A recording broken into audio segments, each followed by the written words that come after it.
नहीं आप। ऐसे मत हाँ? मर गइल माई बाप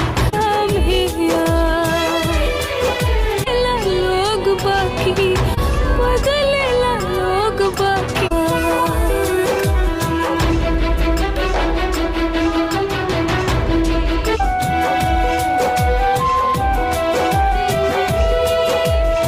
भागी काहे राम जी रहो दुख दे हो के दराद हाय रे बदलल समाज।